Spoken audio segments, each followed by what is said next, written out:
여보세요. 인내예요. 바로 본론. 제가 얼마 전에 겪었던 건 아니고 목격했던 일이 있는데요. 저녁 7시쯤에 버스를 타고 집에 가는 중이었어요. 평일이긴 했지만 출퇴근 시간에 그렇게 사람들이 막 붐비는 지역이 아니어서 버스 안에 승객이 드문드문 있었던 거죠. 왜 손님을 거의 태운 적이 없는 구간이 있잖아요. 그래서 기사님들이 주의 깊게 보지 않고 그냥 막 쑥쑥 지나치는 그런 정류장이 있는 구간. 제가 버스를 탄 곳부터 저희 집까지가 딱 그런 구간이었어요. 근데 그날은 승객이 거의 없는 구간 도중에 어떤 할아버지께서 자리에서 일어나서 하차문에 달린 카드 단말기에 버스 카드를 태그하시고 하차문 앞에 딱 서신 거예요. 할아버지께서 내릴 준비가 됐다는 티를 팍팍 내셨어요. 모습은 딱 이제 곧 버스에서 내리시겠구나 그런 모습이 딱 보여지는데, 문제는 뭐냐, 하차 벨을 안 누르시네. 가만히 기사님 뒤통수만 바라보시면서 이제 하차문 기둥에 이렇게 손을 잡고 서 계시다가 할아버지 마음속 목적지에 다 왔는지 이제 발을 동동 구르시는 거예요. 근데 당연히 버스는 그냥 정류장을 지나쳤어요. 쑥 하고. 할아버지께서 많이 당황하셨죠. 당황하셨지. 지금도 생각나. 하차문 쪽 기둥을 잡으시면서 버스 좀 세워줘요 하고 몇 번 소리 치셨어요. 근데 기사님은 대꾸도 안 하고 뒤도 안 돌아보시고 다음 정거장, 그 다음 정거장까지 3정거장을 연속으로 그냥 빠르게 싹싹싹 지나친 거예요. 건너뛰신 거지. 할아버지는 이제 화가 나셔서 이봐요 기사 양반, 버스 세우라고 세우라니까 하면서 넋두리를 하셨고, 보다 못한 손님 한 분이 대신 하차벨을 눌러드렸어요. 이제 뺑 하고 울리겠죠? 이제 그때 또 마침 버스가 신호에 걸려서 멈춘 거예요. 버스 이제 부르릉 하는 작동하는 소리가 싹 멈추고 주위가 조용해진 사이에 할아버지께서 또 소리를 지르셨어요. 도대체 버스를 왜 안 세워주냐고. 그때까지도 기사님은 앞만 보고 계셨다가 버스가 조용해진 사이에 할아버지가 말씀하시는 건 또 들렸나 봐요. 그러니까 그때서야 귀에 꽂고 계셨던 무선 이어폰을 이렇게 싹 빼면서 무슨 일이세요 어르신 하신 거죠. 그러니까 이제 기사님이 드디어 아는 체를 해주시니까 할아버지가 언성을 조금은 낮췄지만 이제 분노와 억울함이 공존하는 톤으로, 내가 내려야 되는데 왜 버스를 안 세워요? 하고 묻는 거예요. 그러니까 기사님이 말씀을 하시죠. 하차벨을 누르셔야죠 할아버지 어르신, 하차벨을 누르셔야죠 어르신 하면서 이렇게 말씀을 하시죠. 그러니까 할아버지가 아무 말도 없이 기사님, 백밀러로 비춰지는 기사님만 이렇게 뚫어지게 보시다가 한참 뒤에, 내가 여기에 카드도 찍고 지금 여기 서 있기까지 하는데 이걸로는 부족해요? 라고 이제 말씀을 하시는 거예요. 근데 기사님 입장에서는 당연히 하차벨을 안 누르셨으니까 그래도 하차벨을 누르셔야죠. 안 그러면 제가 어르신이 어디서 내리는지 어떻게 알아요? 하고 말을 했어요. 그러니까 또 할아버지는 말없이 백밀로 기사님만 뚫어지게 쳐다보고, 이제 신호가 바뀌고 버스가 다시 출발하고, 그리고 이제 금방 다음 정류장에 도착을 해가지고 버스가 섰어요. 하차벨이 눌려 있었으니까. 그리고 뺑 하면서 하차문이 열려요. 근데 할아버지가 안 내리시는 거야. 문이 열려 있는데도 계속 백밀러석 기사님만 빤히 쳐다보면서, 기사님이 이제 안 내리세요? 하고 물으시니까 이제 참고 참았던 속상하고 화난 거를 이제 쏟아내시면서, 너무하다고 생각 안 해요? 내가 여기 있잖아. 이건 정말 아무것도 아닌 거예요? 하고 이제 물으시는 거죠. 따져보시는 거죠. 그래서 기사님은 그냥 대번에 경찰 부르겠습니다. 이것도 업무 방해죄 성립이 돼요. 경찰 불러도 돼요. 하고 이제 말씀을 하신 거죠. 근데 할아버지가 기다렸다는 듯이 불러. 당장 불러. 불러. 경찰 데리고 와. 하고 이제 잘됐다 싶으셨나 보죠. 그러니까 이제 기사님이 예 부를게요 하고 되게 여유로워 보이게끔 의기양양하게 휴대폰을 꺼내서 화면을 이렇게 톡톡톡 두드리는 거예요. 근데 솔직히 이제 전화까지는 안 하셨는데 솔직히 이쯤 했으면 할아버지가 좀 내리시겠거니 생각하셨으니까 이게 그러셨겠죠. 근데 이제 112를 누르고 할아버지를 이렇게 보는, 기사님이 할아버지를 이렇게 보시는데 할아버지는 진짜 불러와라라는 뜻으로 가만히 이렇게 서 계시는 거죠. 그러니까 이제 시간은 흐르고 몇 명 안 돼도 다른 승객들이 있었고, 그래서 그러니까 이제 보다 못한 다른 승객분, 할아버지보다 약간 어린 듯한 할머니께서 일어나셔가지고 할아버지께 딱 오시더니 등에 손을 올리면서 좋게 지나갑시다 하면서 이제 할아버지를 슬쩍 하차문 바깥쪽으로 이제 슬쩍 미셨어요. 그러니까 이제 할아버지는 어떡할 거예요? 내리라는데 내려야 되는 상황이고, 당신께서도 아셨을 거예요. 이게 굉장한 민폐라는 걸 당연히 아셨겠지. 그러니까 이제 힘없이 밀려 나간 거예요. 버스에서 내리셨어. 그래서 꿀먹은 벙어리 맨키로 토덜토덜 버스에서 아무 말도 없이 그냥 톡톡톡 하고 내리셨어요. 그리고 할아버지가 내리고 조금 있다가 버스가 이제 다시 출발을 했죠. 근데 버스 문이 이렇게 닫히면서 할아버지가 더 무슨 말을 하고 싶으셨나 봐요. 그래서 버스 쪽으로 다가오시려고 했는데 그래도 버스는 출발을 했죠. 그러니까 이제 할아버지가 떠나가는 버스를 조금이라도 이제 따라오시기는 했는데, 근데 어떡할 거야. 잡히겠냐고. 버스가 더 빠른데. 그러니까 이제 각자 갈 길 떠나면서 저의 목격담은 이렇게 끝이 납니다. 근데 이제 할아버지께서 하차문에서 내리시고 제가 앉아있는 쪽으로 몸을 딱 돌리셨을 때 제가 할아버지 얼굴을 봤단 말이죠. 내내 이제 할아버지 뒤통수만 보고 있다가 할아버지 얼굴을 처음 보게 됐는데 얼굴이 시뻘건 거예요. 근데 그게 분에 못 이겨서 속에서 막 우라가 치미는 듯이 얼굴이 빨간 게 아니고 술을 많이 드신 상태의 그런 홍조였거든요. 그리고 할아버지께서 기사님이랑 이제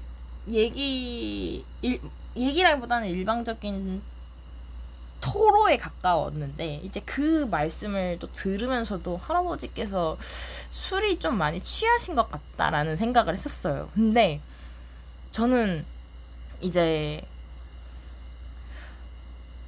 약간 아니, 무슨 생각이 들었냐면 할아버지의 얼굴을 보고 무슨 생각이 들었냐면 할아버지께서 되게 외로울 것 같다는 생각이 든 거예요. 그리고 이제 모든 요소들이 다시 보이기 시작하는 거죠. 지금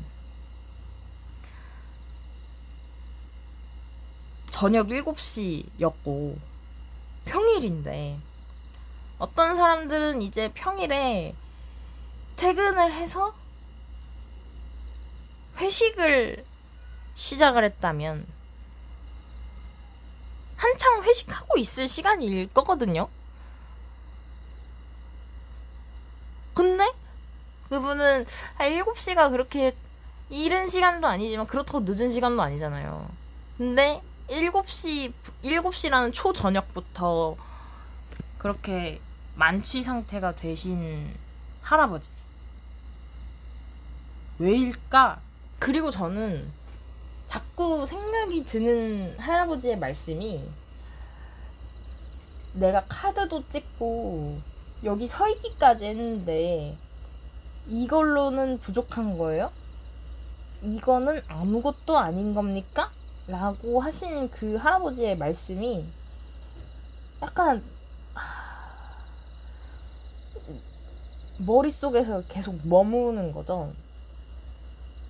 이건 당신에게 아무것도 아니냐? 내가 한 행동이 당신에겐 아무것도 아니냐? 그러니까 이제 저는 할아버지의 오늘 하루가 이른 저녁부터 술에 만취가 되어 계신 상태가 될 정도로 오늘 하루가 좀 힘드셨을까? 버거우셨을까? 이런 생각이 또 드는 거예요. 기분이 좋으셨으면 만약에 오늘 하루가 할아버지께 되게 행복하기만 하고 와 이런 날 다시 없겠다 싶을 정도로 뭔가 다 잘 풀리는 그런 날이라서 일찍부터 행복하게 술이 달아서 그렇게 빨리 마시고 집에 가야겠다라는 생각을 하신 거였다면 그러면은 하차벨을 누르셨어야죠 라는 말에 아 내가 하차벨을 안 눌렀구나 아유 미안합니다 하면서 그냥 내리셨을 것 같은데 근데 그게 아니었단 말이죠. 내가 안 한 행동보다 내가 한 행동이 충분하지 않다는 게 그렇게까지 억울하신 상황이라면 분명히 오늘 하루가 되게 안 좋으셨을 것 같다는 생각이 들었어요. 그러니까 저는 이제 할아버지가 내리셨잖아요. 본인이 당신께서 내리고 싶었던 목적지에 한 3-4정거장을 건너뛰어서 내렸단 말이에요. 근데 말이 3-4정거장이지 버스로는 5분 거리여도 걸어서 2-30분 걸릴 거란 말이죠. 2-30분이 뭐야. 할아버지에게 노인분들의 걷는 속도로 따지면 1시간까지도 걸릴 수가 있는 거거든요. 그러니까 이런 표현을 써도 되나 모르겠는데 진짜 돌아가는 길이 정말 족같을 것 같은 거예요. 아니 누가 잘하고 누가 잘못한 상황이 아니잖아요. 그러니까 아니 솔직히 그리고 할아버지가 잘못하신 거지. 하차벨 그렇게 왜 안 누르셨을까? 정말 모르지는 않았을 거고 아셨으면서 잠깐 잊으셨으니까 이 상황이 나온 건데 근데 이제 혼자 이제 술에 취해서 몸은 무겁지 집으로 가는 길은 덥지 멀지. 다 너무 화나고 억울하고 속상하고 서럽고 그럴 것 같은 거예요. 집 댁까지 가시는 그 길이. 그리고 솔직히 저는 기사님이 완전히 잘못하지 않았다고 생각하지도 않아요. 왜냐하면 일단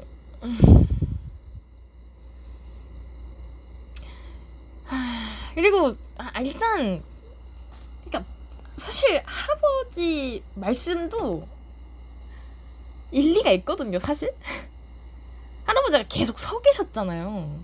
그리고 요즘 버스 기사님들은 하도 미리 서서 달리는 버스 안에서 미리 하차문 앞에 서다가 잠깐 이제 급정거를 한다거나 균형을 잃어서 넘어져서 큰 사고가 나는 승객들을 많이 이제 겪기도 하시고 주변에서 이렇게 건너 들으시기도 하고 이러다 보니까 교육을 받으신 걸로 알아요.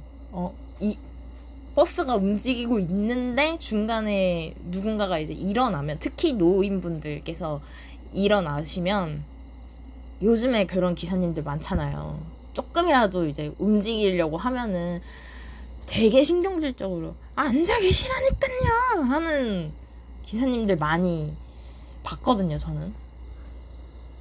그러니까 그 정도로 달리는 버스 안에서 노인분들이 이렇게 서 계시는 상황을 기사님들이 되게 극도로 꺼려 하신다는 말이죠.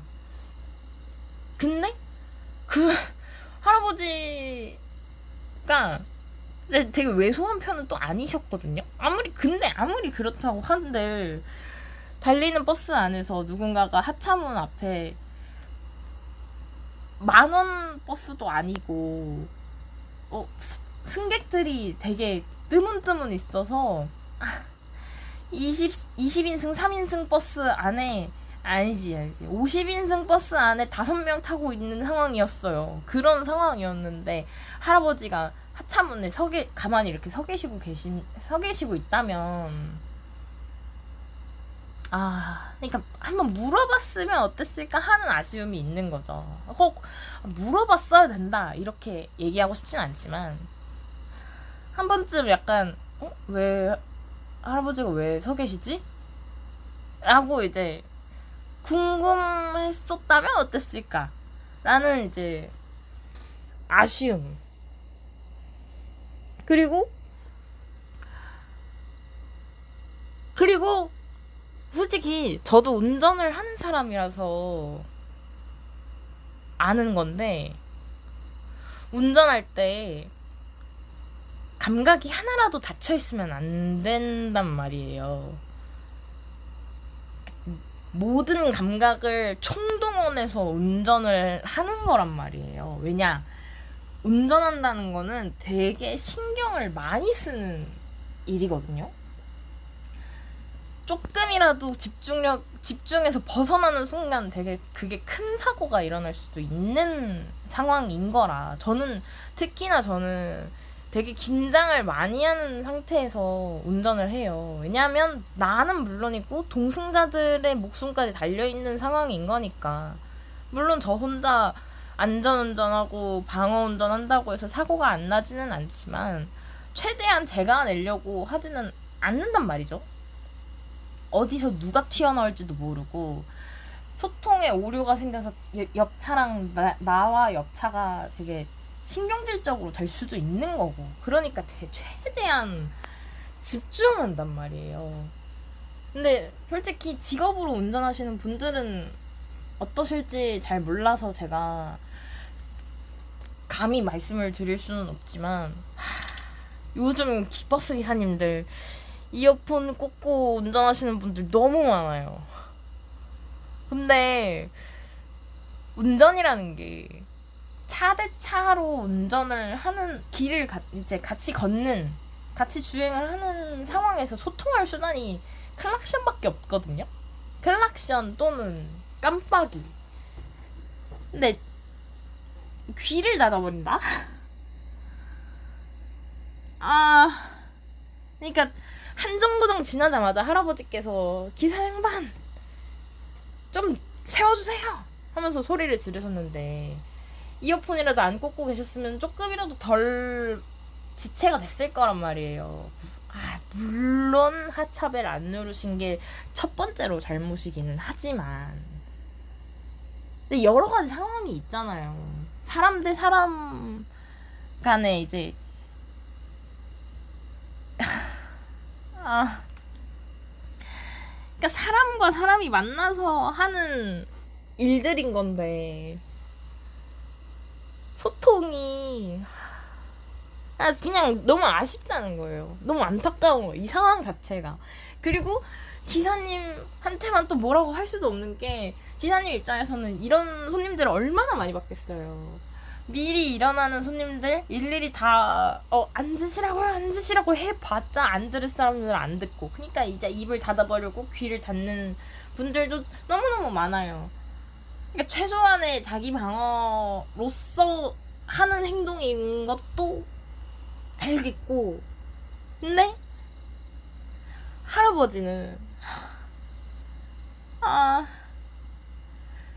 근데 기사님은 기사님의 입장에서 이해할 수 있는 사람들이 되게 많거든요. 할아버지가 첫 번째로 잘못하셨으니까 그렇게 왜 하차벨을 안 누르셨어. 근데 할아버지는 너무 외로울 것 같은 거예요. 그렇게 버스가 지나쳐온 정류장들을 터벅터벅 걸어가면서 오늘 하루를 되새김질을 하실 거란 말이죠. 몸은 무겁고 걸음은 느리고 빨리 가고 싶지도 않고 날은 덥고 그렇게 해서 터덜터덜 집에 딱 도착했는데 만약에 같이 사는 동거인이 계시다면 그 동거인한테 오늘 하루가 어땠는지 이렇게 얘기를 하시는 분이라면 솔직히 제가 만약에 그분의 딸인 입장에서 이런 이야기를 듣는다 하면은 그러게 하차벨 왜 안 눌렀어 이러면서 이제 할아버지한테 뭐라고 할 것 같고 와이프분이 계시다면 노인네가 그런 거 하나 못해가지고 밖에 그러게 나도 하지 말라니까 이렇게 얘기할 수도 있을 것 같고 만약에 같이 사는 분이 없으신 이제 독거노인이시라면 그냥 텅 빈 집에 불 꺼진 집에 혼자 이렇게 들어가는 그 상황까지도 너무 외로울 것 같은 거예요. 그러니까 그냥 나는 안타까웠어요. 그러면서 동시에 어떤 생각이 들었냐면 되게 무서운 거 있죠. 나이가 들어가는 건 서러운 게 아니거든요. 약점이 되는 것도 아니고 나이가 들어가는 건 그냥 자연스러운 시간의 흐름이 있지. 근데 우리가 누군가가 나보다 나이가 많다는 것을 약간 과소평가하는 것은 불리한 점이 있기 때문이잖아요. 근데 저는 그 중에서 가장 큰 점이 나이가 들어가는 것이 가장 서러운 점이 외로워지기 때문이라고 생각이 들어요. 요즘 저는 길거리를 지나가다가 노인분들을 이제 보잖아요. 노인분들 많으시니까 어딜 가나 많지. 근데 보면 그들의 과거, 그들이 지나온 과거는 어땠을까 하는 상상을 좀 많이 해요. 왜냐하면 나는 어딜 놀러 간다. 잠실이나 한강처럼 이제 서울로 놀러 간다. 사람들이 북적이는 한강이나 뭐 잠실이나 홍대나 뭐 이런 데를 놀러 간다. 그러면 거기 사는 분들 말고는 거의 다 젊은 사람들밖에 없어요. 아주 많아봤자 60대 전. 근데 이제 집으로 돌아오면, 제가 경기도에 살거든요. 경기도 중에서도 그렇게 막 개발되지 않은 경기도 지역에 사는데, 글로 이렇게 다시 돌아오잖아요. 집으로 돌아오면 밖에 나와 있는 사람들 다 노인밖에 없어요.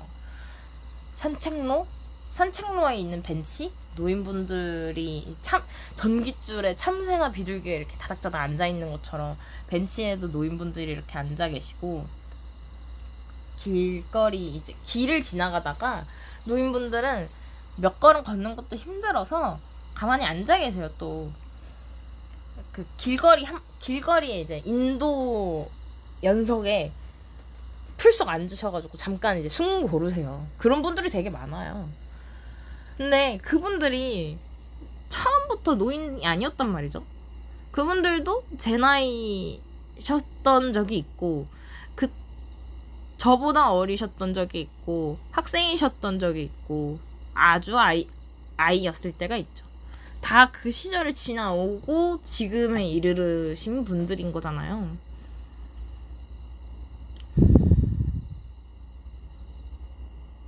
근데 내가 과연 노인이라는 이유로 저분들을 노인으로만 보는 게 되게 성가시고 고집불통이고, 뭐 하나 제대로 알려주면은 듣지도 않는 그런 노인으로만 받아들이는 게 맞나. 근데 저도 노인이 될 거란 말이죠. 제 수명이 어디까지인지는 모르겠지만, 불의의 사고가 있거나 지병이 있거나 이런 게 아닌 이상, 숨만 붙어 있는 이상 저도 노인이 된단 말이죠. 근데 제가 노인이 된다고 해서 이런 일이 없을까? 버스에서 내리려면 하차벨을 눌러야 되는 거?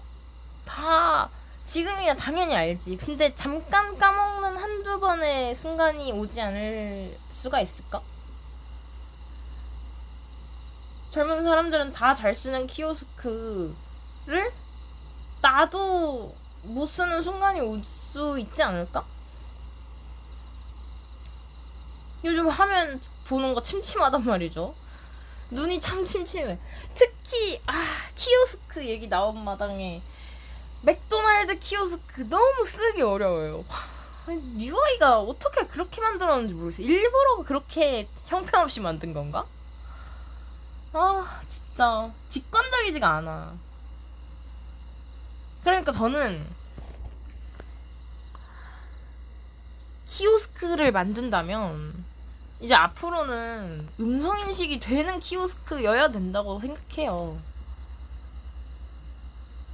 화면으로 보는 활자는 정말 눈에 들어오지 않거든요. 엄청 크지 않는 이상. 근데 커도 되게 그게 어느 기점을 지나면 그림같이 보일 때가 있어요. 글자가 아니고 읽는 게 아니라 그냥 구경하는 거란 말이에요. 그러니까 지금 AI 시대가 열렸잖아요. 키오스크도 그냥 음성인식이 되는 키오스크여야 돼. 그리고 얼마 전에 카페에 갔는데 제 앞에 노인분들께서 키오스크를 이제 주문을 하고 계셨어요. 근데 키오스크가 좀 어렵게 돼 있었나 봐요. 그분들이 쓰시기에 좀 어렵게 돼 있었나 봐요.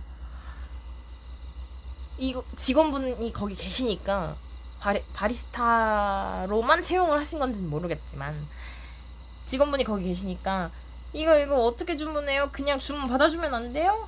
하신 거예요. 그분들한테는 너무 당연한 거잖아요. 사람한테 주문을 하는 게. 근데 그 바리스타 분이 앞에 있는 주문을 처리하는 것도 아니에요. 그냥 멀뚱멀뚱 구경만 하고 있었어요. 언제 주문하나, 주문서 올라와야 내가 뭘 만들지 아는데 하면서 이렇게 구경만 하셨단 말이에요.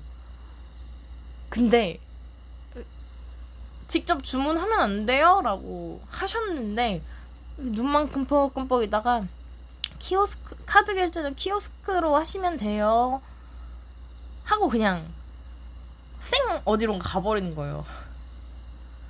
그래서 제가 키오스크로 주문하는 거를 제가 도와드린 적이 있는데 요즘 진짜 많이 느끼는 게 무언가를 하지 못하는 사람한테 왜 못하냐고 꼬집는 사람들이 너무 많아진 것 같아요. 사실 손해보기 싫어서 그런 거 알거든요. 왜냐, 내가 이걸 도와주면 내가 내 시간 쓰는 거잖아요. 나한테는 뭐 주어지는 것도 아니고 내가 보상받을 것도 없고. 근데 내가 할 수 있고 못하는 사람이 앞에 있으면 그냥 알려주면 되는 거거든요. 그게 그렇게 어려운가?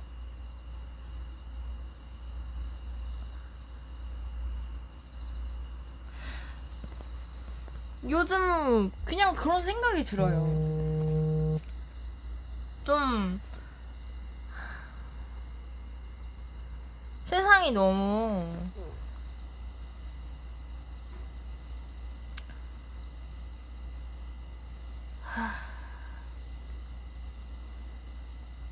그러니까 저희 부모님이라고 생각했을 때 이 내 앞에 계신 키오스크를 앞에 두고 머뭇머뭇 하시는 저 분들이 나의 부모님이라고 생각을 했을 때, 만약에 내 부모님이 어느 곳에 가서 키오스크를 쓰는데 불편함을 겪고 있는데 직원이 도와주지 않는다면 너무 외로울 것 같은 거죠. 어디다가 도움을 청할 수가 있어요. 근데 우리는 요즘의 풍토는 손해보기 싫은 풍토란 말이에요. 인정해주질 않으니까. 내가 더 잘한다고 인정해주는 내가 없으니까. 그런 사람이 어딨어요, 요즘 세상에. 그러니까 덜 일하고 그냥 손해만 안 보고 싶다라고 생각하는 사람들이 많은 거죠. 근데 거기에 대한 피해는 노인분들이 있고, 그 노인분들을 향한 무관심과 약간의 혐오? 그것들은 고스란히 노인이 될 사람들한테 올 거란 말이에요. 참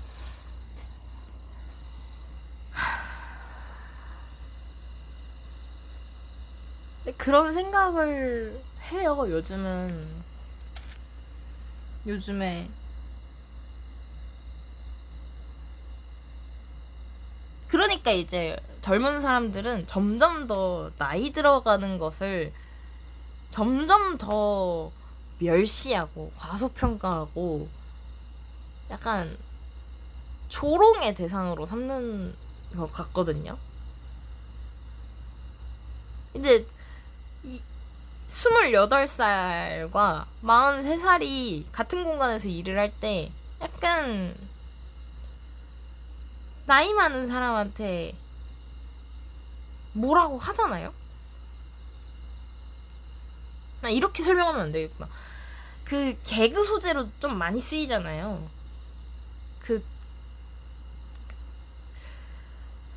한 10살만 많아도 형은 예전에 그 책가방을 보찜으로 드셨다면서요? 하면서 막 키키키 웃고 선배님은 옛날에 헌병경찰 있으셨다면서요? 칼찬 선생님 계셨다면서요, 학교에? 하면서 그런 걸로 개그 소재를 삼는 게 더 많아지고 있는 것 같은데, 그래서 저는 이제 그런 개그가 하나도 웃기지가 않아요.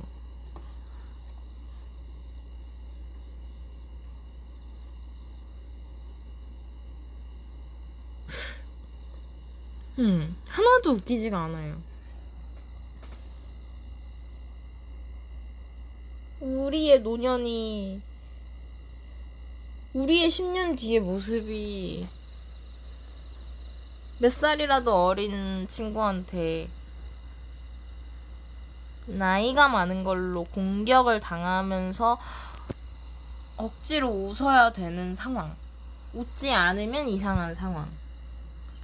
남들 다 잘 쓰는 키오스크를 못 쓰면 이상한 상황. 가끔 잊을 수도 있는 하차벨을 하필 오늘 까먹었을 때 그런 나를 챙겨봐주지 않는 그런 상황. 근데 참 어렵죠? 키오스크 쓰기 어려우면 그 배우라고 문화센터에서 가르쳐주기까지 하는데 하차벨, 그러게 하차벨 왜 안 눌렀는데. 그러니까 외로운 거예요. 나이가, 경험이 쌓이면 쌓일수록 내 경험이 결국 나의 생존을 증명하는 지표인 건데, 그게 점점 시간이 갈수록 내가 이렇게 살아왔던 것들이 시대의 흐름에 따라서 내 경험이 전혀 통하지 않는 시대로 향하게 되면, 그러면 이제 도태된다고 느껴지는 거잖아요.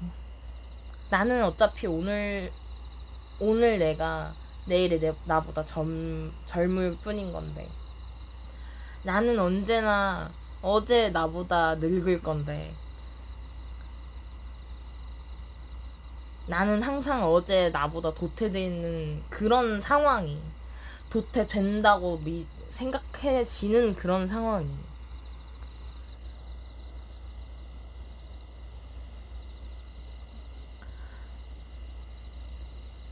도움을 청할 수 없는 이런 상황,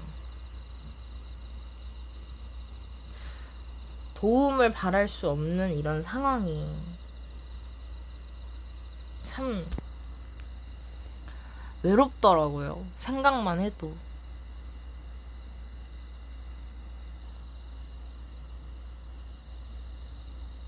결국 우리 모두는 노인이 될 건데, 점점 더 노인이 골칫덩이가 되어가는 그런 모습이. 근데 참 아이러니하게 제가 얼마 전에 저희 외할머니께서 이제 저혈당 쇼크가 오셔서 잠깐 입원했을 때 집안에 시간이 되는 사람이 저밖에 없어서 그 할머니 간병을 제가 봤어요. 근데 그때 느낀 건데, 참 이게 미래 산업이다라고 느낀 거였거든요. 간병하는 게. 왜냐하면 우리 모두는 노인이 될 거니까. 근데 간병하는 사람이 꼭 필요하거든요. 왜 그렇게 느꼈냐면, 저는 나이가 아주 어리지도, 그렇다고 나이가 아주 많지도 않아요. 딱 중간 나이이거든요.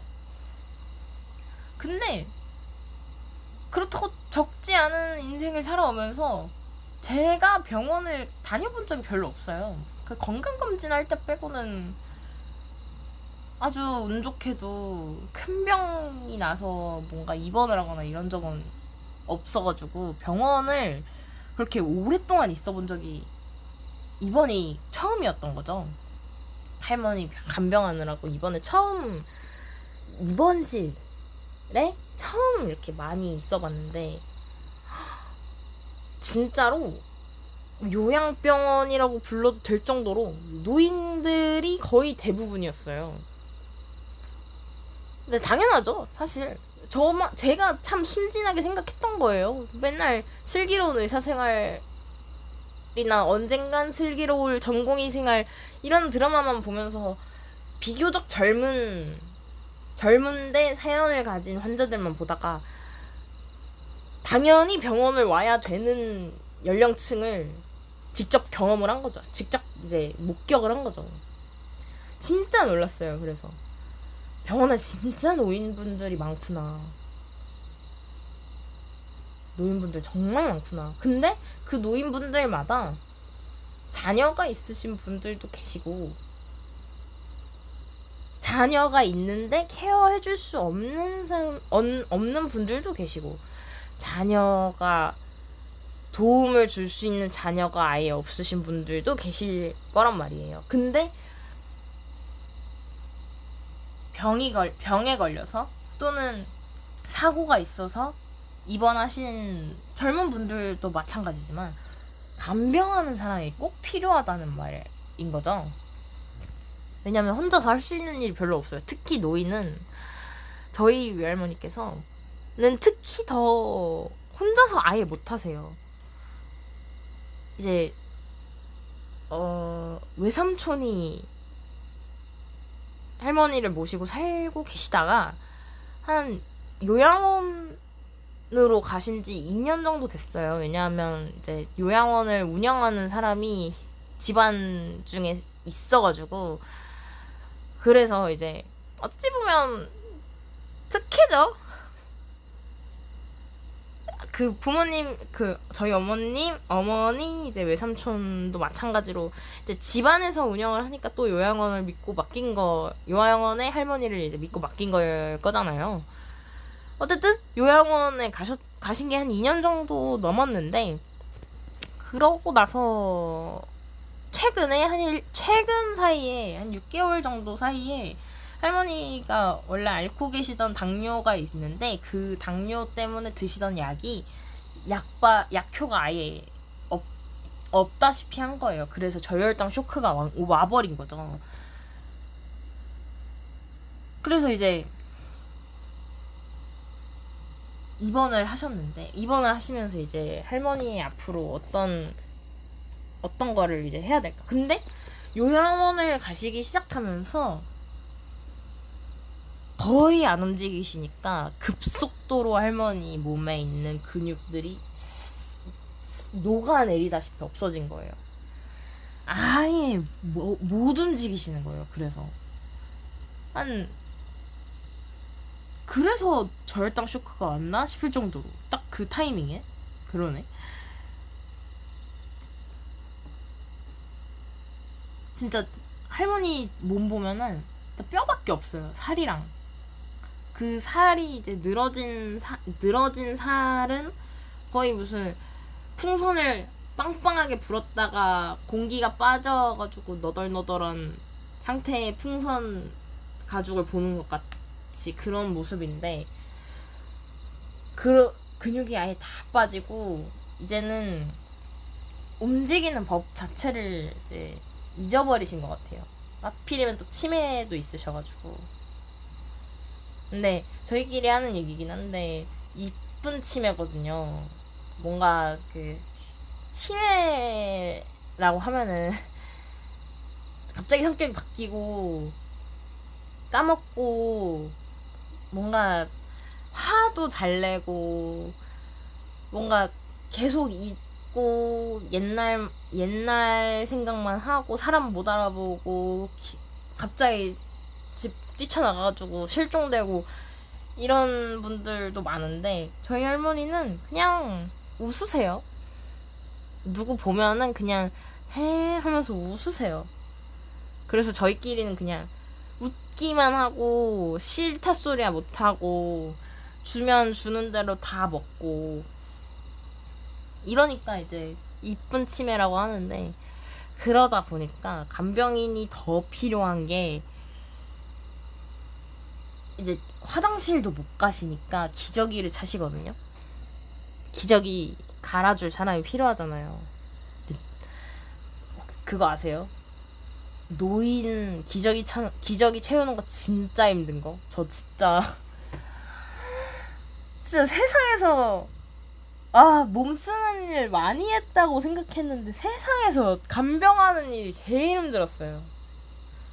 허리가 그렇게 아플 수가 없어.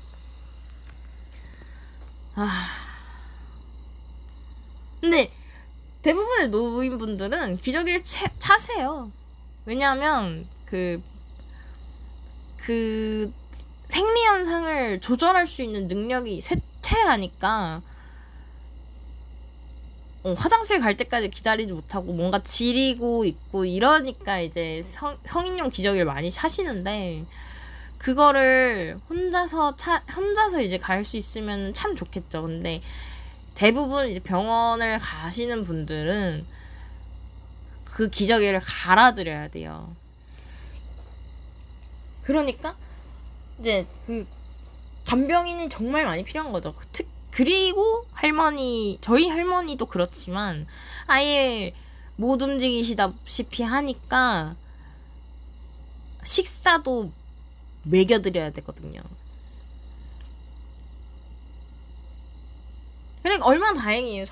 저희 집은 참 다행이에요. 그래서 제가 시간이 나가지고 할머니의 간병을 볼 수 있는 게, 간병인 비용으로 하루에 15만원 정도 드나? 근데 병원을 가시는 분들은 대부분 장기 입원이거든요. 언제 입원이 끝날지 모르니까, 언제 퇴원할 수 있을지 모르니까. 그러니까 간병인을 쓰면 쓸수록 돈이 계속 눈덩이처럼 불어나는 거예요, 간병비가. 그래서 참 다행이긴 한데, 저는 이제 간병을 해본 사람 입장에서 진짜 간병인은, 와, 진짜 이거는 아무나 못하는 일이에요. 이거는 이건 전문직이에요. 왜냐하면 아까 처음부터 말씀을 드려왔지만, 나이가 들고 늙고 노인이 되어 간다는 거는 점점 외로워지는 거거든요.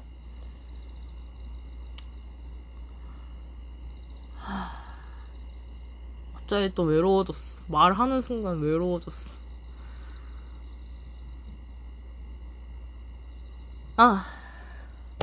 그래서 노인이 된다는 건 정말 외로운 건데, 그런 노인의 옆에서 누군가를 간병하는 일, 그런 노인한테 되게 친절할 수 있는 사람, 노인뿐만 아니라 모두에게 딱 적당한 정도의 친절을 베풀 수 있는 거는 재능이라고 봐요. 저는 이제 착한 것도 재능이야. 아니야, 무책임한 착한 건 그냥 무책임한 거고, 친절한 건 진짜 재능의 영역이라고 생각해요. 아무나 할 수 없어. 이거는 천부적인 재능이 필요한 일이에요. 노인의 똥기저귀를 갈아주면서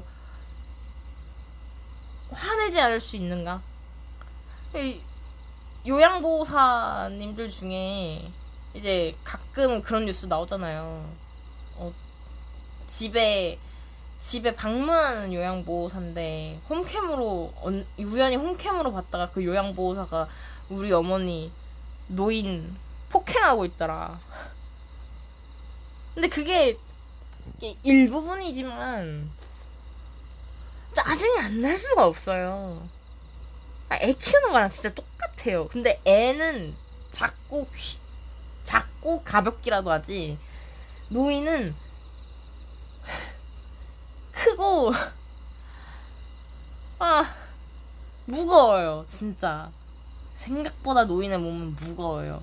무슨 기분이냐면, 우리가 만취한 사람, 이게 축 늘어져 있는 사람을 없는 게, 그냥 움직일 수 있는 사람을 없는 것보다 훨씬 더 무겁잖아요. 딱 그 느낌이에요. 근데 그런 사람의 몸을 이리저리 이렇게 움직이면서 기저귀를 갈아야 돼. 심지어 또 기저귀 잘못 갈면, 제가 그랬는데, 잘못 갈아가지고 변이 다 샌 거예요. 소변이 다 새버렸어요. 그래서 할머니 기저귀 갈 때 첫날은 자꾸 잘못해가지고 새니까, 기저귀 갈 때마다 속기저귀에 할머니 바지 환자복에 시트에 싹 다 그때마다 갈았거든요. 진짜 싫어했을 거예요. 그 간호사 선생님들이나 그 청소하시는 선생님들이나 다 저 싫어했을 거예요. 다행히 기저귀 제대로 차는 법 알아서 이제 그 이후부터는 새지 않았는데, 그러니까 간병인, 요양보호사, 그러니까 노인을 케어하는 일은 노인을 케어하는 일, 더 나아가서 약간 친절을 강요받는 직군에서 일을 하시는 분들은 진짜 천직이어야 돼. 재능이 있어야 돼요. 친절이라는 재능이 있어야 돼요. 그러니까 저는 간병인, 요양보호사 이것도 다 전문직이라고 보는 거죠. 왜 이만큼 3D 직종이 없어요. 와 진짜 힘들고 더럽고, 진짜 정신적으로도 힘들고, 이거 이만한 일이 없어 진짜. 왜 억대 연봉 아님? 간병인 진짜 억대 연봉 왜 아님? 근데 이거야말로 진짜 미래 산업이지 않아요? 앞으로 출산율은 더 떨어질 거고, 애는 안 나올 거고, 근데 노인은 지금 살아있는 사람들 모두 노인이 될 건데, 새로 태어나는 사람들은 더 줄어들 건데, 지금 살아있는 사람들은 앞으로 더 노인이 되겠지. 근데 평균 수명은 더 늘어나겠지. 근데 이 노인들을 직접적으로 케어할 수 있는 자녀분들은 점점 줄어들겠지. 그럼 뭐냐? 노인이 노인을 케어하는 세상이 오는 거다. 그러면은 진짜 무한 반복, 약간 자가 발전 수준의 산업이 돌아가는 거예요.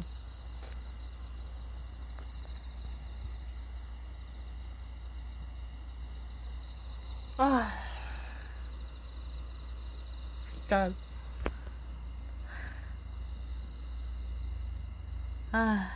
근데 이건 또 다른 얘기인데, 할머니를 제가 이렇게 간병을 하면서, 저희 할머니는 4인실에 계셨어요. 근데 저희 할머니만 빼고 다 간병인을 쓰셨거든요. 근데 그게 당연한 거예요, 사실. 노인분들을 케어할 수 있는 이제 젊은 중장년층 또는 이제 청년층들은 다 일하잖아요. 제가 이상한 거지. 다 일하라니까 간병을 할 수 있을 리가 없잖아요. 간병을 일로 하는 사람이 아닌 이상. 그러니까 이제 다 간병인을 쓰시는데, 저는 이제 그 할머니가 이제 퇴원하실 때, 그래서 다른 이제 같은 병실을 쓰는 이제 환자분들이 다 저한테 고생했다, 쉽지 않은 일인데 진짜 너무 고생했다고, 근데 할머니 진짜 좋으시겠다고, 손녀면은 엄마가 너무 자랑스러워할 것 같다고, 너무 잘하다고 하면서 저를 이렇게 토닥토닥 해줬거든요. 그걸 듣는데 약간 엄마 생각이 나면서, 우리 엄마는 내가 있어서 참 다행이다. 우리 엄마 아빠는 내가 있어서 다행이다. 근데 요즘 이제 아이를 낳지 않는 젊은이들은 나중에 어떻게 될까? 라는 생각이 갑자기 드는 거예요. 제가 아까 말씀드렸잖아요. 계속 나이가 들어가는 게 정말 서러운 점은 외로워지기 때문이라고. 근데 우리 할머니한테는 엄마가 있고, 엄마한테는 내가 있는데, 저는 아직 자녀가 없거든요. 아이를 낳지 않겠다 다짐한 건 아니지만 어찌됐든 자녀가 없는데, 만약에 내가 평생 자녀 없이 산다면은 나는 엄마보다 외롭겠다. 저희 엄마가 이제 할머니 간병하고 돌아온 저한테 우리 엄마는 좋겠다. 내 딸 같은 손녀 있어서 너무 좋았겠다. 행복했겠다. 이러셨거든요. 근데 물론 다른 4인실을 같이 쓰시던 다른 분들도 자녀분들이 이제 병문안도 오고 막 그랬어요. 근데 만약에 내가 지금 이 상태로 노인이 되면 나는 진짜 간병인밖에 없겠구나. 돈이 없다면 간병인조차도 없겠구나. 진짜 너무 외로울 것 같은 거예요. 물론 나 나중에 늙어서 나 간병해줄 사람이 필요하니까 애를 낳아야겠다 이런 생각하는 거 절대 아닌데, 혹시라도 그렇게 생각하실까봐 미리 밑밥을 까는 거고요. 그런 건 아닌데, 그러니까 자연스러운 거잖아요. 사실 나이가 들고 결혼을 하고 아이를 낳고, 그래서 이렇게 순환하는 거잖아요. 모든 생명은, 모든 생명이 사실 그렇잖아요. 번식을 위해서 살아있는 거란 말이죠. 생명들은, 모든 생명, 심지어 식물조차도 수정을 하잖아요. 식물한테도 양성이 있고, 응? 암술과 수술이 만나서 다른 후세대가 있고, 후세대를 잇고, 지금 당장 지금 저희 집 밖에 난리 났거든요. 공주개미들 지금 시집가는 날이라서, 비행하는 날이라 가지고 지금 밖에 공주개미들 난리 나 있는데, 그것조차도 여왕개미가 되기 위해서 왕자개미랑 교미를 하려고 나온 거잖아요. 그게 왜겠어? 그러니까 태어난 모든 생명체들한테는 공통적인 목적이 있는데, 공통적인 삶의 목적이 있는데, 그게 바로 번식이란 말이죠. 근데 우리는 스스로 그거는 과거의 산물이다, 나는 내가 제일 중요한 시대에 살고 있는 사람이어가지고, 나는 누군가의 엄마, 누군가의 와이프, 또는 누군가의 아빠, 누군가의 남편, 이런 타이틀로 살고 싶지 않다. 나는 나로 살 거다. 나는 약간 그런 사상, 신념, 가치관 이런 게 널리 퍼지면서, 그리고 이제 여러 가지 사회적인 브레이크들 때문에 이제 아이를 낳지 않는 거, 아이를 점점 이제 낳을 수 없는 환경에 이제 갇혀 있는 우리들은 이제 노년이 정말 외롭겠다. 응? 걸어 다닐 수 없는 노년, 걸어 다닐 수 없는 노인이 되는 것. 나 스스로 먹고 싸고 잘 돈이 없는 노인이 되는 것.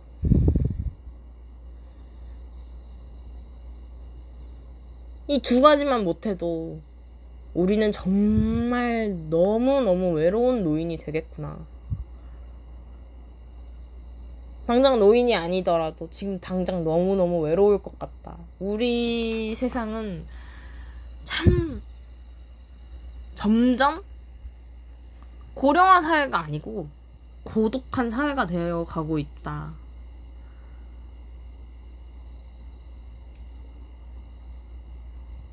우리는 이제 나를 보살피기 위해서 누군가에게 돈을 주고 고용을 해야지만 보살필 수 있는 상황이 점점 더 펼쳐지겠구나.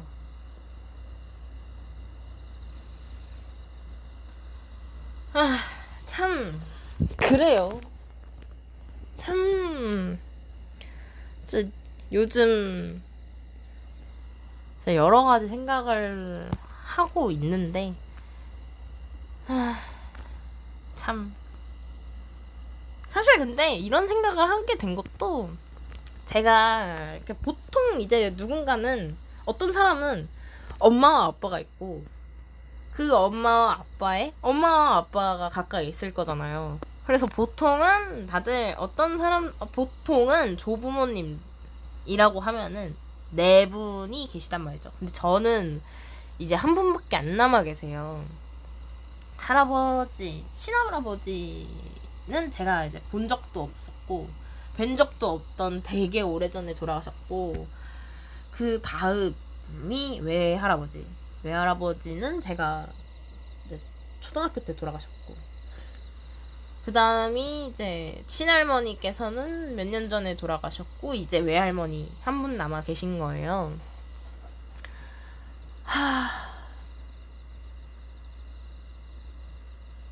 그래서 근데 특히 저는 외할머니와 교류를 더 많이 했거든요. 친할머니는 오빠를 더 좋아하셔가지고 오빠랑 교류가 더 많으셨고, 저는 이제 외할머니를 전담마크 하면서 외할머니랑 자주 만나 뵙고, 외할머니 지금도 이제 한 달에 한 번 엄마가 요양원 가실 때 저도 항상 같이 가거든요. 그러다 보니까 할머니에 대한 생각을 되게 많이 하게 되는 것 같아요. 어쩔 수 없이. 그러니까 할머니한테 잘해야지. 그래야 이제 우리 엄마한테도 내가 우리 엄마한테 할 거를 이제 할머니한테 미리 예습하는 느낌으로 잘해야지. 그리고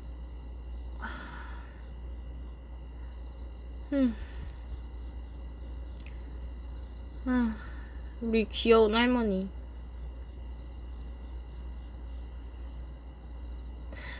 생각을 많이 하다 보니까 이제 할머니에 대해서 더 나아가서 이제 할머니를 포함한 요양원 갈 때마다 이제 요양원에 계신 노인분들, 그분들을 이제 보면서 우리는 젊은이들, 이제 애들과 청년들을 보면서 행복하기 위해서는 성적이 좋아야 된다 였다가, 행복하기 위해서는 돈을 많이 벌어야 된다 였다가, 행복하기 위해서는 나다울 수 있어야 된다, 뭐 이런 식으로 이제 행복을 되게 많이 얘기잖아요, 젊은 사람들은. 근데 노인분들은 그런 얘기를 할 공간이 별로 없는 거예요. 행복을 얘기하기보다는 진짜 노인분들이랑 얘기를 나눠보면은 진짜 둘 중에 하나는 꼭 나오는 게, 하나는 내가 가야지, 너희들한테 짐 되지 않으려면 내가 가야지, 내가 죽어야지, 이런 말씀이랑, 다른 하나는 니네 할머니는 좋겠다, 자녀 손녀 다 찾아와가지고 봐주는데 우리 집 새끼들은 연락도 안 한다, 진짜 너무한다, 뭐 이런 얘기. 조금만 더 들어가면은 딸이 최고야 이런 얘기. 옛날에는 뭐 당연히 이제 남아선호 사상이 한창 깊게 박혀있던 시절에 아이를 낳으셨던 분들이니까 아들이 최고야 라고 하면서 아들만 낳았는데, 지금 보면은 찾아오는 방문객, 전화하는 사람 다 딸내미밖에 없다고. 딸이 최고야. 그래서 아니 손녀는 찾아올 거, 손주들은 찾아올 거 아니에요 이러면은, 그거는 아들 자식이고 딸이 최고인데 나는 아들놈들밖에 없고, 막 이런 얘기들을 되게 자주 하시거든요. 그러니까 아쉬운 것만 생각나는 거야. 우리 이렇게 청년들은 청년들, 중장년들은 좋았던 것만 남거든요. 좋았던 것만 생각하는데 이제 어느 시기를 지나면은 아쉬운 것만 자꾸 생각하시나 봐요. 근데 그렇게 하다가 이게 아쉬웠지, 저건 아쉽지, 이랬으면 어땠을까, 저랬으면 어땠을까 하다가 결국은 어느 쪽까지 가느냐, 내가 가야지, 여기까지 가는 거예요. 그러니까 행복을 얘기하는 청년들이랑 너희들의 행복을 위해서 내가 가야지 라고 하는 노인들, 그 노인이 우리 엄마 아빠가 된다면, 그리고 내가 그런 노인이 되면은 정말 너무 외로울 것 같은 거죠. 그래서 생각을 해봐요. 노인의 행복은 뭘까?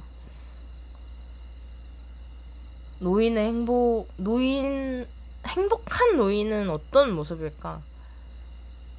사실 근데 외롭지 않으면 되거든요. 나이가 들어가는 게 가장 서러운 점은 나이가 들어가는 것 중에 가장 서러운 점은 외로운 건데, 행복한 노인이 되고 싶으면은 외롭지 않으면 돼요. 근데 그거는 혼자 힘으로 할 수 있는 게 아니잖아요. 그러니까 노인한테 친절해야 되는 이유는 행복한 노인을 만들기 위해서예요.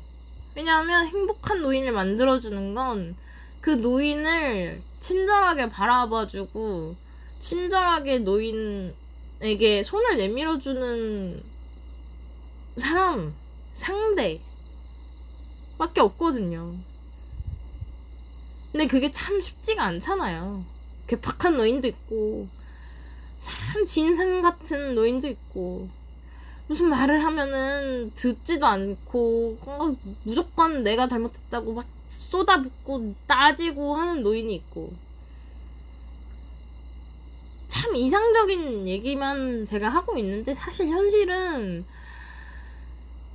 다 살기 팍팍하니까 네 입장 생각을 못 해주는 거죠.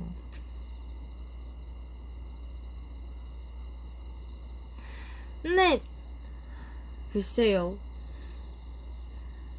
저는 다른 분들은 어떨지 모르겠지만 저는 적어도 나는 외로운 노인이 될지언정 우리 부모님은 외로운 노인으로 만들지 말아야겠다, 행복한 노인으로 만들어 드리고 싶다라는 마음으로 친절해지려고 해요. 친절하고 싶어요. 물론 그렇게 버스에서 외롭게 내린 그 할아버지께 오늘 어떤 일이 있으셨냐고 물어볼 정도로 뭔가 적극적인 사람은 아니지만, 적어도 저의 손에 잡힌 어떤 노인의 문제는 적극적으로 풀어드리고 싶어요. 그게 노인이 아니라고 하더라도 그냥 제가 만나는 사람들에게는 참 친절하게 대하고 싶어요.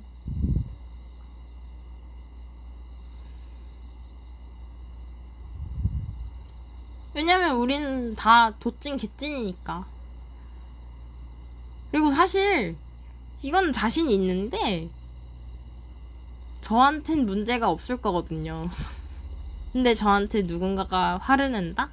또는 제가 있는 공간에 누군가가 화가 났고 어떤 문제를 해결하지 못해서, 또는 자기를 뭔가 문제로 만들어서 나를 자꾸 이렇게 밀어내려는 상황에 처한 사람이 있다? 제 문제는 아니거든요, 사실. 저는 문제를 잘 일으키지 않는 사람이라서, 그래서 어떤 문제를 제 문제로 끌어들이지 않는 성격이라서, 저는 그래서 누군가의 이야기를 듣고 싶어요. 하소연을 하고 싶다면 들어드리고 싶고, 또는 저한테만이라도 거짓말로라도 자존감을 채우고 싶어 하시는 분이 계시다면 속는 척 들어드리고 싶어요. 키오스크를 잘 못 쓰시는 분이 제 눈앞에 있다면 도움을 드리고 싶고, 만약에 제가 일하는 곳에 어떤 분이 손님으로 왔는데 뭔가 신경질적으로 한다? 그래도 친절해드리고 싶어요. 무슨 안 좋은 일이 있으셨겠지 하면서. 물론 쉽지 않겠죠, 당연히. 저도 이제 그런 거 들어보면은 듣다가 말 안 통하고 진짜 제대로 된 진상 만나면은 결국에는 그 버스 기사님처럼 이어폰 꽂고 운전을 할 수도 있겠죠. 근데 적어도 제가 컨트롤할 수 있는 저의 바운더리 내에서는 제가 사랑하는 사람들, 저희 부모님, 저희 가족, 저희 친구, 지인들, 이 안에서는 적어도 외로운 사람을 만들고 싶지 않아요. 그게 제가 마음먹은 친절로 해결할 수 있는 일이라면 그랬으면 좋겠고. 그럼 나의 외로움은 누가 달래주느냐? 글쎄요. 근데 지금 제가 이렇게 얘기하는 것도 별로 그렇게 외로움을 못 느끼고 있으니까 이렇게 얘기하는 거겠죠. 너무 무책임한가? 몰라요. 그냥 친절하고 싶어요. 모든 사람의 입장에서 생각할 수 있는 사람이고 싶고, 어떤 문제가 일어났을 때 중재할 수 있는 현명한 사람이고 싶고,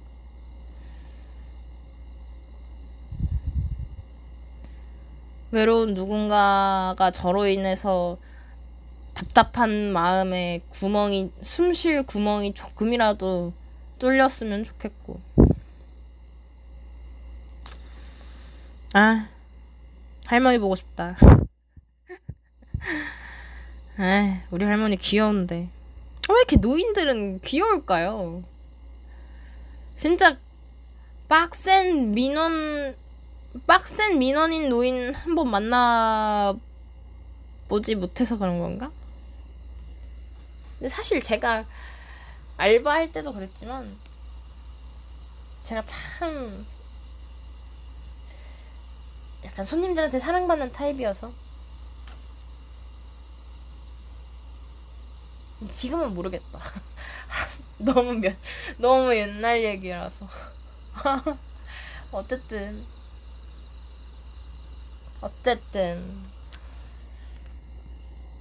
뭐 그래봤자 저는 가진 건 쥐뿔도 없으면서 혼수만 둘 줄 아는 프로 불평러 아니겠습니까? 그러니 혹시 이 저의 불평, 오늘도 이렇게 주저리 두서없는 불평을 들으시고 외로워서 하소연할 곳이 필요하다 하시면은 언제든지 저는 들을 준비가 되었습니다. 같이 불평해요. 같이 운수 두고. 너무 좋잖아. 사실 외롭지 않기 위해서는 같이 있는 것만으로도. 저희 엄마 친구분이 한 분 계신데, 그 두 분이 만나시면 진짜 신기하게 각자 할 얘기만 하거든요. 대화가 안 돼요. 그냥 각자 하고 싶은 얘기만 하거든요. 그냥 적당히 나 오늘 오늘 회사에서 이런 일이 있었어. 그렇구나. 근데 나는 학교에서 이런 일이 있었다? 그렇구나. 난 오늘 은행에서 이런 일이 있었다? 그렇구나. 야, 근데 걔 진짜 별로더라. 어쩜 그렇게 할 수 있지? 그렇구나.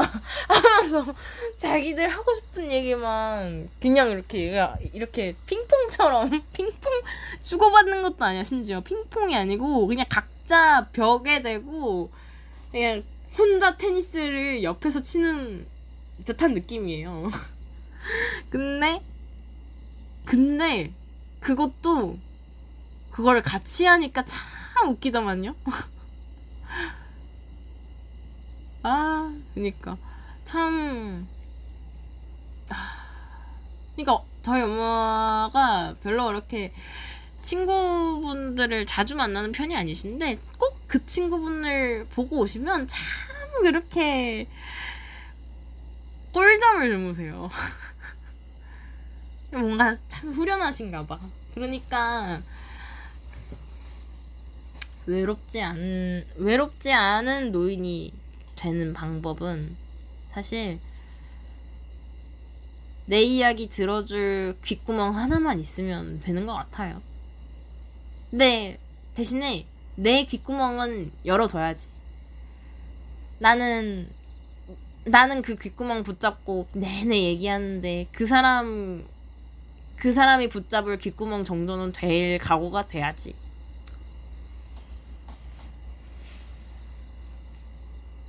사실 상호관계잖아요.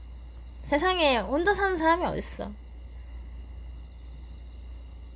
근데 참 그래요. 인간이라는 존재. 그냥 인간이 아니야. 그냥 세상에 태어나는 모든 존재들은, 모든 생명들은 다 누군가로 인해 태어나서 같이 살다가 결국 혼자 죽거든요. 근데 죽을 때는 혼자 죽더라도 살아있는 동안에는 같이 있어야죠.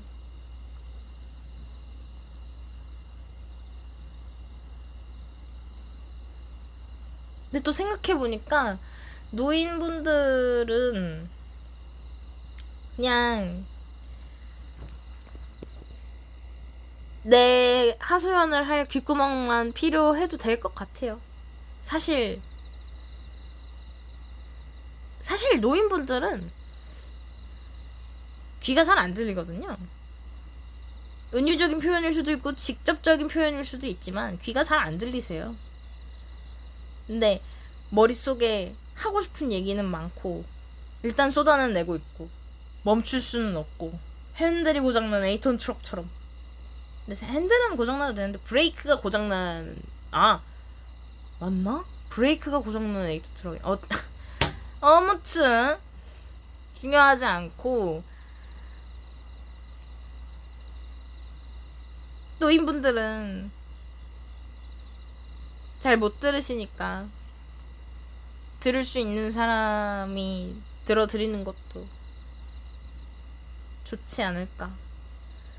그것만으로도 좋지 않을까. 사실 노인분들은 얼마나 많이 사셨는데 다 아시겠죠. 고민 상담이 필요해서 이렇게 쏟아내는 게 아니고 그냥 살아온 세월 느꼈던 거, 생각했던 거 다 쏟아내시는 거거든요. 그걸 들어드리는 건 적어도 저한테는 전혀 어렵지가 않아서. 우리 엄마 이야기 많이 들어줘야지. 우리 엄마 아빠 맨날 잔소리 하지 말고 엄마 아빠 얘기 잘 들려드려야지 라고 다짐해보는 그런 밤입니다. 그러니까 혹시 여러분께도 대담보습이 필요하다, 내 이야기 들어줄 귓구멍 어디 없나 혹시 찾으신다면 주저함 끝에 제가 있길 바라겠습니다. 왜냐하면 여러분이 저의 귓구멍이기 때문에 전 제가 쏟아낸 만큼 그것보다 훨씬 더 많이 귓구멍을 열 준비가 되어 있답니다. 아무튼 오늘도 이런 두서없는 장황한 불평러의 불평, 훈수러의 훈수 들어주셔서 너무 감사하고요. 아, 그리고 진짜 별거 아닌데 저에게 구독자가 생겼답니다. 첫 구독자예요. 너무 기뻐가지고 진짜 너무너무 감사드려요.